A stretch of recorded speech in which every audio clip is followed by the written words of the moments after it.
जिसने अपना नाम चैट बॉक्स में नहीं लिखा है वे स्टूडेंट अपना नाम चैट बॉक्स में लिखा।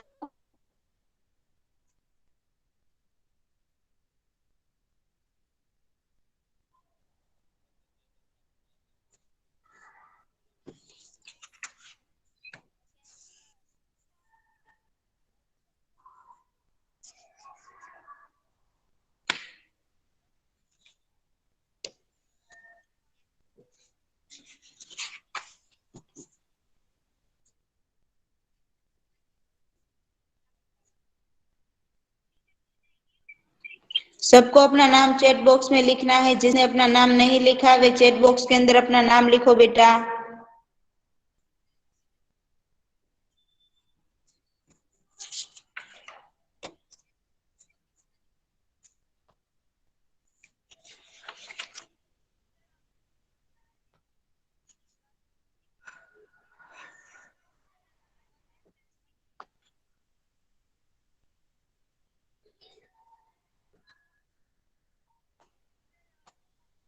ओके चलो, अब मैं यहाँ अपनी स्क्रीन प्रेजेंट कर रही हूँ। अब सबका यहाँ पर ध्यान।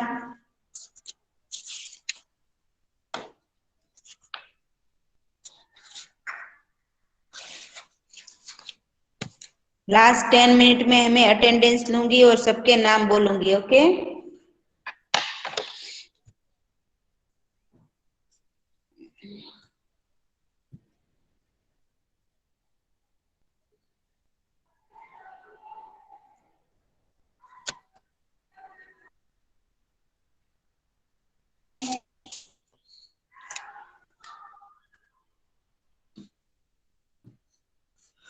से यस या नो।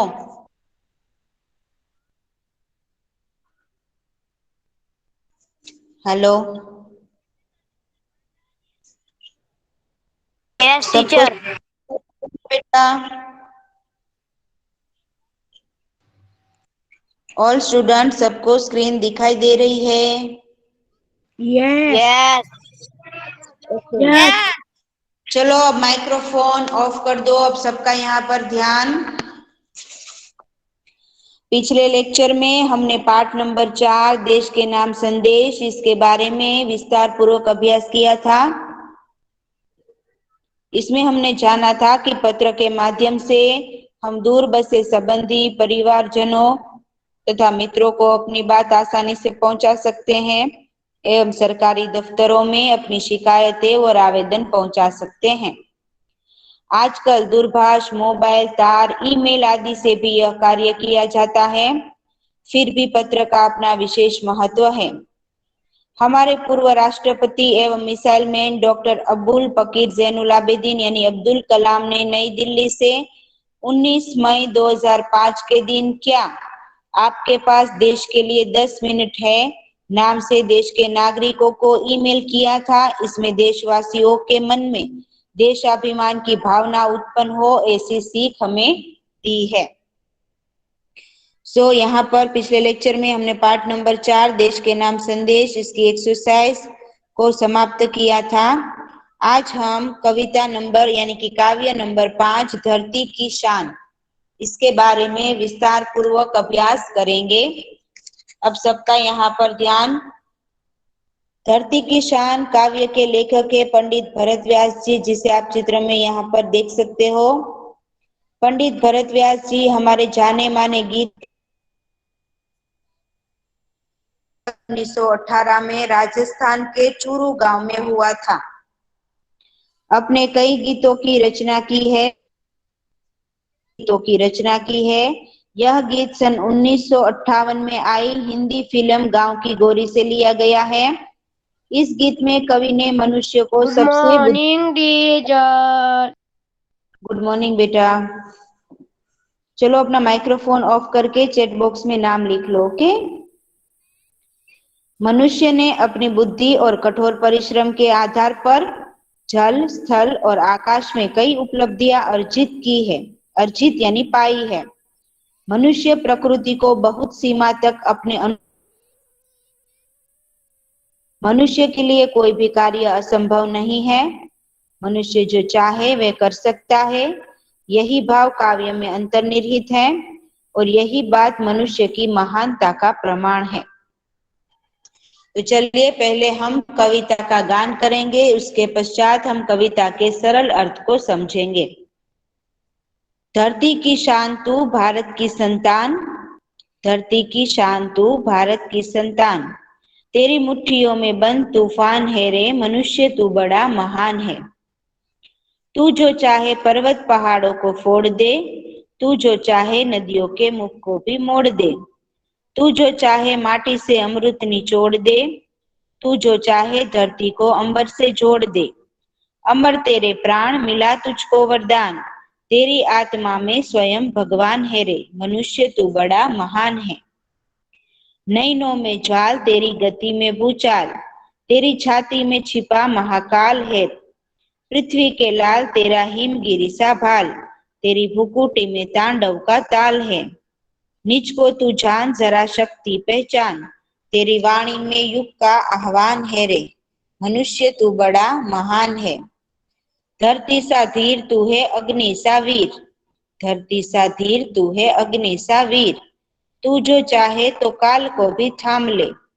पापों का प्रलय रुके पशुता का शीश झुके, तू जो अगर हिम्मत से काम ले, तू जो अगर हिम्मत से काम ले, गुरु सा मतिमान पवन सा तू गतिमान, तेरी नभ से भी ऊंची उड़ान है रे, मनुष्य तू बड़ा महान है रे।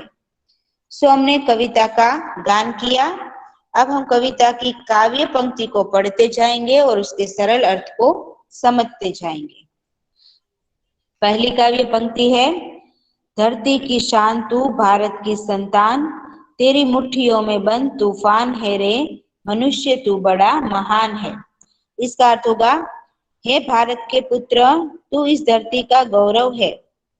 हे भारत के पुत्र, तू इस धरती का गौरव है। तेरी मुट्ठियों में तूफान बंद है, तुझ में तूफान को भी अपने वश में करने की ताकत है। हे मनुष्य तू बड़ा महान है। दूसरी काव्य पंक्ति, तू जो चाहे पर्वत पहाड़ों को फोड़ दे, तू जो चाहे नदियों के मुख को भी मोड़ दे, तू जो चाहे माटी से अमृत निचोड़ दे, तू जो चाहे धरती को अंबर से जोड़ दे। अमर तेरे प्राण मिला तुझको वरदान, तेरी आत्मा में स्वयं भगवान है रे, मनुष्य तू बड़ा महान है। इसका अर्थ होगा, हे मनुष्य, तू चाहे तो पर्वतों को तोड़ सकता है, तू चाहे तो नदियों के बहाव की दिशा बदल सकता है, तू चाहे तो मिट्टी से अमृत निकाल सकता है, तू चाहे तो धरती को आकाश से जोड़ सकता है। तू अपने अनोखे कामों से, तू अपने अनोखे कामों से मरकर भी अमर हो सकता है। तुझे अमरता का वरदान मिला है, तेरी हुआ। ये थी दूसरी काव्य पंक्ति। तीसरी काव्य पंक्ति का अर्थ हम देखेंगे, नैनों में ज्वाल तेरी गति में भूचाल, तेरी छाती में छिपा महाकाल है। पृथ्वी के लाल तेरा हिमगिरी सा भाल, तेरी भुकुटी में तांडव का ताल है। निज को तू जान जरा शक्ति पहचान, तेरी वाणी में युग का आह्वान है रे, मनुष्य तू बड़ा महान है। इसका अर्थ होगा, हे मनुष्य तू क्रोधित हो जाए, हे मनुष्य तू क्रोधित हो जाए तो तेरे नेत्र आग बरसा सकते हैं। नेत्र यानी आंखें। तेरी चाल में वह शक्ति है जो भूकंप में होती है। तेरी छाती में महाकाल रूपी शिव बैठा हुआ है। हे पृथ्वी के पुत्र, तेरे पास हिमालय जैसा ऊंचे दर्जे का दिमाग है। तू अगर क्रोध में अपनी भौं यानी नजरें तिरछी कर दे तो उसका वही असर होगा जो शिव के तांडव की ताल में होता है। हे मनुष्य तू अपनी शक्ति को पहचान, हे मनुष्य तू अपनी शक्ति को पहचान, तेरी वाणी में युग की ललकार है, तेरी आवाज सारे युग की आवाज है। ये थी तीसरी काव्य पंक्ति का अर्थ। अब चौथी काव्य पंक्ति, धरती सा धीर तू है अग्नि सा वीर, धरती सा धीर तू है अग्नि सा वीर, तू जो चाहे तो काल को भी थाम ले। पापों का प्रलय रुके पशुता का शीश झुके, तू जो मतिमान पवन सा तू गतिमान, तेरी नभ से भी ऊंची उड़ान है रे, मनुष्य तू बड़ा महान है। धरती जैसा धीरज है, तुझ में अग्नि जैसी शक्ति है। तू चाहे तो काल को भी रोक सकता है। तू अगर हिम्मत से काम ले तो पापों की विनाश लीला रुक सकती है और आदमी को हैवान बनने से रोका जा सकता है। तुझ में महान देव गुरु जैसी बुद्धिमत्ता है और तू पवन की तरह गतिशील है। तू आकाश से भी ऊंचे पहुंचने की शक्ति रखता है। हे मनुष्य, तू बड़ा महान है। सो ऑल स्टूडेंट, हमने कविता का गान किया और कविता के सरल अर्थ को समझा। अब हम कविता की एक्सरसाइज की ओर आगे बढ़ेंगे। इसमें किसी को डाउट है तो पूछ सकता है।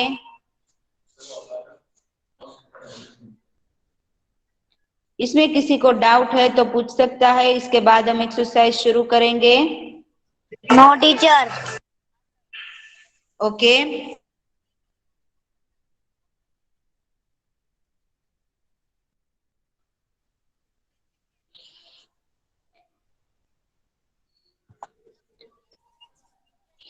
काव्य नंबर 5, धरती की शान। विषय प्रवेश है। ईश्वर ने मनुष्य को सबसे बुद्धिमान प्राणी बनाया है। बुद्धि के साथ उसमें गजब का साहस भी है। मनुष्य ने अपनी बुद्धि और अपने साहस के बल पर ऐसे काम कर दिखाए हैं जो कभी असंभव माने जाते थे। जल, थल और आकाश में अपनी सत्ता स्थापित करने में सफल हुआ है। प्रस्तुत कविता में कवि ने मनुष्य में छिपी हुई अद्भुत शक्तियों के बारे में बताया है। सो अब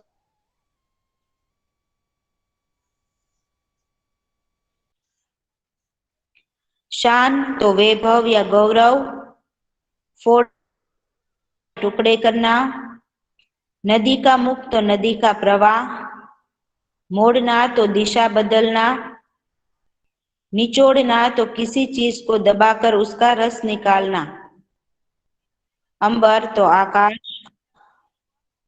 अमर तो न मरने वाला, स्वयं तो खुद, नयन तो आंख, ज्वाल तो ज्वाला या लपट, गति तो रफ्तार, भूचाल तो भूकंप, महाकाल तो भगवान शंकर का संहारकारी रूप, लाल तो बेटा या पुत्र,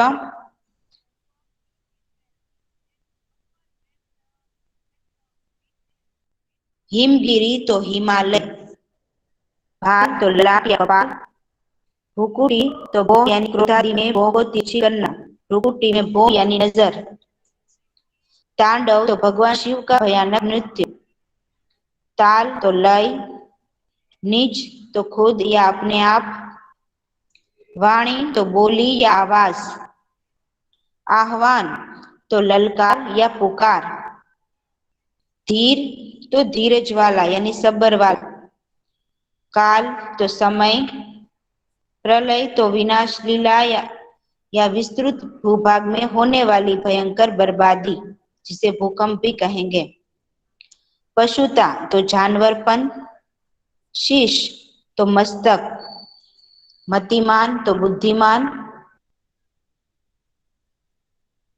नभ तो आकाश। यह था पहला प्रश्न, समानार्थी शब्द यानी कि शब्दार्थ, जिसका हमने अभ्यास किया। अब अभ्यास के अंदर पहला प्रश्न है, काव्य को डीवीडी, मोबाइल जैसे साधनों के माध्यम से सुनाकर उसका व्यक्तिगत या सामूहिक गान करवाइए। जो हमने आगे स्वर गान किया वो। अब निम्नलिखित प्रश्नों के उत्तर दीजिए। पहला प्रश्न है, आप क्या क्या कर सकते हैं? आप क्या क्या कर सकते हैं?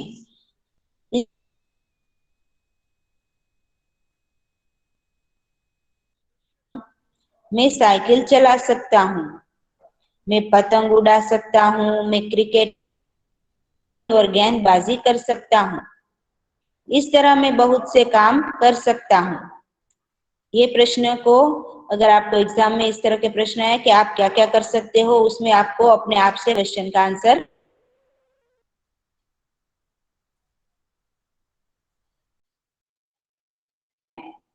विविध क्षेत्रों में मनुष्य ने क्या क्या प्रगति की है। इसका उत्तर आएगा रासायनिक खाद और ट्रैक्टर बनाकर मनुष्य ने कृषि क्षेत्र में अनाज का उत्पादन बढ़ाया है। विद्युत शक्ति से चलने वाली मशीनों द्वारा उसने औद्योगिक क्षेत्र में कपड़ा, प्लास्टिक, रबर आदि से तरह तरह के उत्पादन किए हैं। भवन निर्माण के क्षेत्र में उसने अनोखी सफलता प्राप्त की है। मोटर, बस, रेलगाड़ी, दुपहिए, विमान आदि के निर्माण से यात्रा बहुत सुगम हो गई है। टेलीफोन, मोबाइल और ईमेल द्वारा संचार व्यवस्था में क्रांतिकारी बदलाव आया है। कंप्यूटर के आविष्कार ने हर एक क्षेत्र में अपनी उपयोगिता साबित कर दी है। चिकित्सा क्षेत्र में तरह तरह की दवाइयां और इलाज के नए साधन खोजे गए हैं। इस तरह विविध क्षेत्रों में मनुष्य ने अद्भुत प्रगति की है। जीवों से मनुष्य महान कैसे हैं? अन्य जीवों से मनुष्य महान कैसे हैं? इसका उत्तर आएगा, मनुष्य के पास अन्य जीवों की अपेक्षा सोचने समझने की विशेष बुद्धि है। इसी बुद्धि के द्वारा उसने अनोखे आविष्कार किए हैं। मनुष्य को वाणी का वरदान मिला है। उसके पास भाषा की शक्ति है। इसके बल पर उसने सभ्यता और संस्कृति का विकास किया है। इस प्रकार मनुष्य अन्य जीवों की अपेक्षा महान है। प्रश्न 4 बताइए और उनके समानार्थी शब्द दीजिए। इसका उत्तर आएगा, काव्य में उल्लेखित प्रकृति के तत्व और उनके समानार्थी शब्द कुछ इस प्रकार हैं। यहाँ पर 1 से 7 काव्य में उल्लेखित प्रकृति के तत्व दिए गए हैं और उनके समानार्थी शब्द। पहला है धरती, इसका समानार्थी शब्द होगा भूमि या पृथ्वी। दूसरा पर्वत, इसका समानार्थी शब्द है पहाड़। तीसरा नदी, इसका समानार्थी शब्द है सरिता। इसका समानार्थी शब्द है मिट्टी। पांचवा अंबर, इसका समानार्थी शब्द है आकाश। 6 अग्नि, इसका समानार्थी शब्द है आग। 7वां पवन, इसका समानार्थी शब्द है हवा। ये था प्रश्न नंबर 2। निम्नलिखित प्रश्नों के उत्तर दीजिए, जिसके अंदर हमने 1 से 4 प्रश्नों के उत्तर का अभ्यास किया। प्रश्न नंबर 3, निम्नलिखित शब्दों का शुद्ध उच्चारण कीजिए और शब्दकोश में से उसका अर्थ ढूंढकर बताइए। यहाँ पर हमने 1 से 10 शब्दों के अर्थ को यहाँ पर दर्शाया है। पहला है हष्ट पुष्ट यानी तगड़ा या हट्टा कट्टा। दूसरा संवाद तो बातचीत। तीसरा शीघ्र तो जल्दी। चौथा जौहर यानी कि पराक्रम। युद्ध में शत्रु की विजय निश्चित हो जाने पर राजपूत की स्त्रियां अग्निकुंड में जल भरना।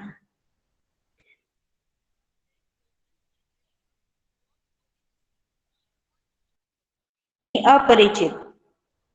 6 वेदांत, वेदांत का अर्थ होगा ब्रह्म विद्या। 7 मुकद्दर तो भाग्य, मुकद्दर तो भाग्य। 8 शार्गिद, शार्गिद का अर्थ है शिष्य यानी स्टूडेंट। 9 वृत्ति तो मनोदशा या मन का झुकाव, वृत्ति या मनोदशा या मन का झुकाव।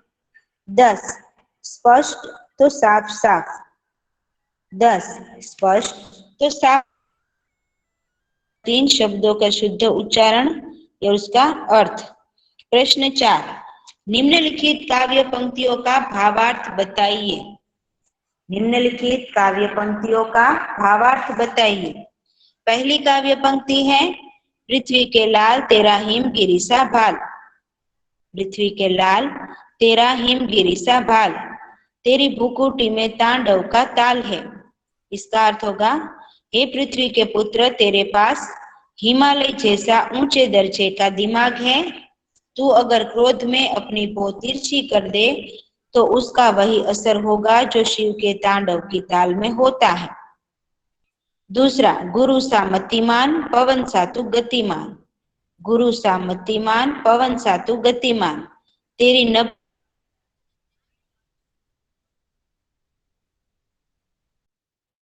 देव गुरु जैसी बुद्धिमता है, तू पवन की तरह गतिशील है, तू आकाश से भी ऊंचे चढ़ने की शक्ति रखता है, मनुष्य तू बड़ा महान है।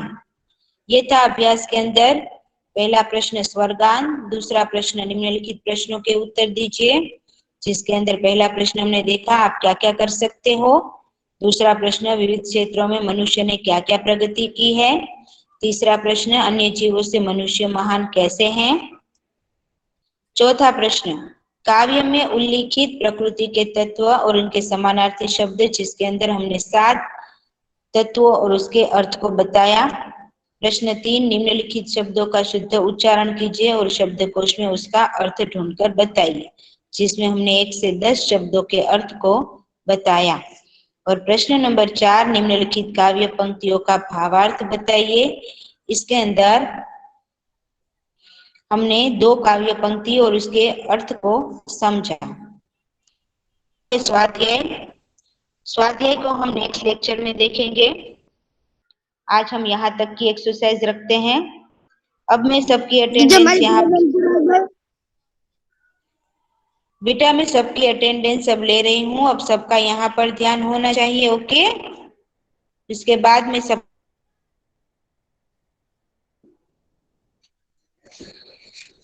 इसमें किसी को डाउट है तो पहले मुझसे पूछ ले, इसके बाद में अटेंडेंस नो लूं। डाउट, नो डाउट, सबको बेटा नो डाउट। चलो अब सबका यहाँ पर ध्यान में अटेंडेंस ले रही हूँ। जिसने अपना नाम चैट बॉक्स में नहीं लिखा है वे स्टूडेंट अपना नाम चैट बॉक्स के अंदर लिख लेंगे।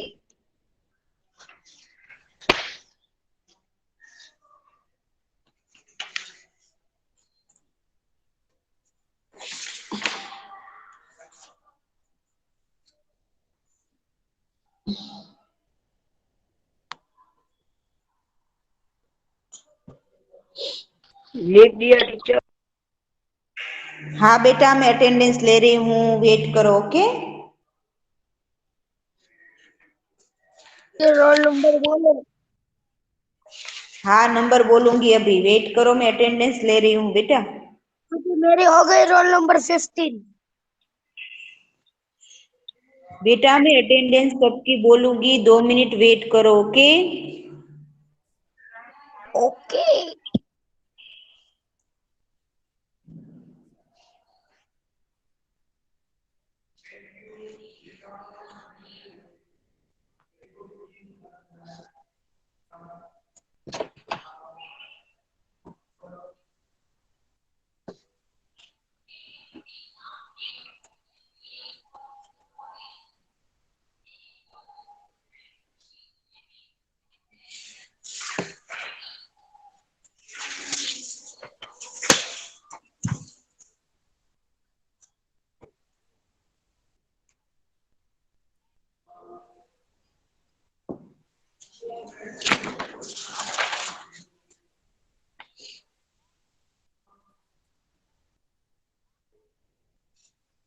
चलो अब मैं सबके नाम बोल रही हूँ, सबका यहाँ पर ध्यान।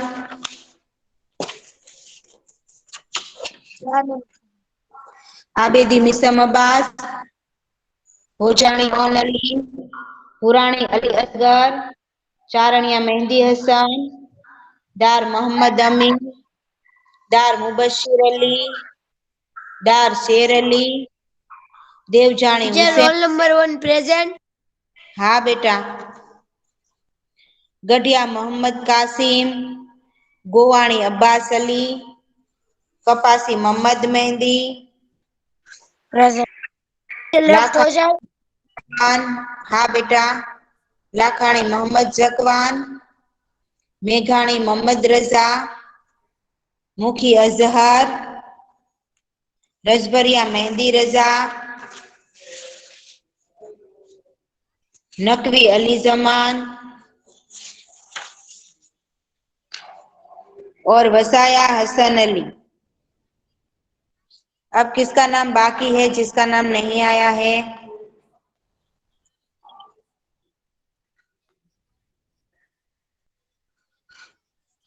कोई बताएगा किसका नाम नहीं आया है, जिसका अटेंडेंस यहाँ पर नहीं हुई?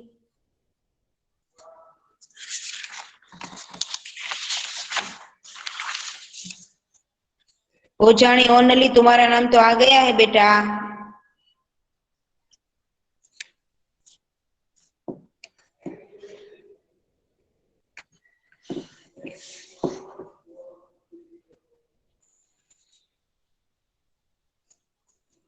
ओके ऑल स्टूडेंट, मैंने आप लोगों को पाठ नंबर 4 देश के नाम संदेश उसकी पीडीएफ भेजी है।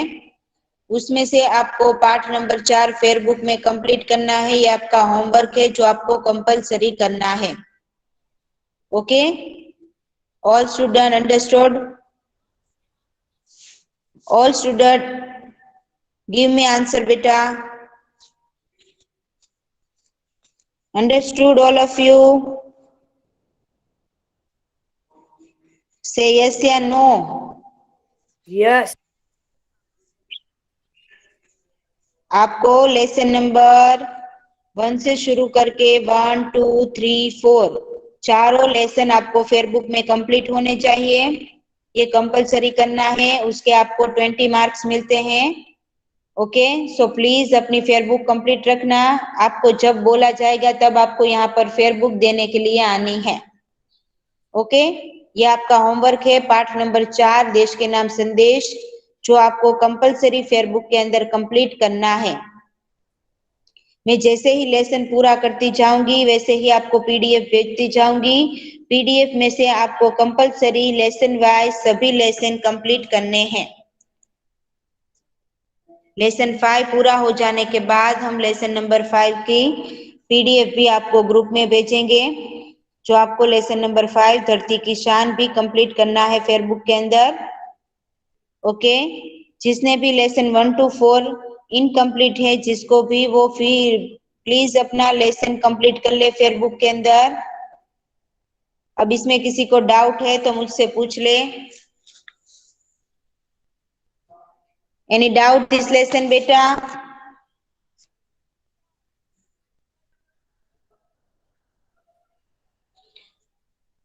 Anything else? Give me answer.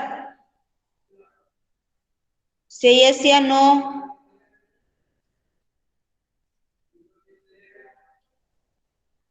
Hello give me answer बेटा।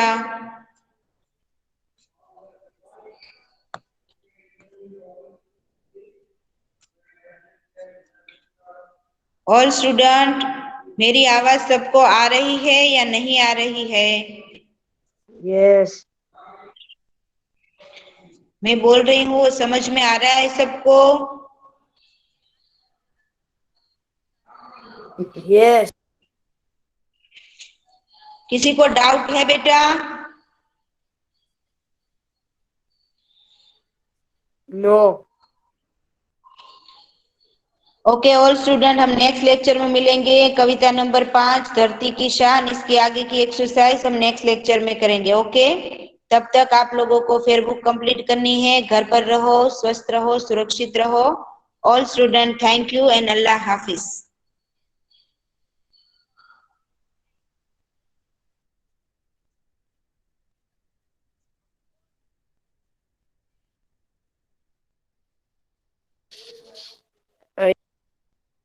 Teacher bye.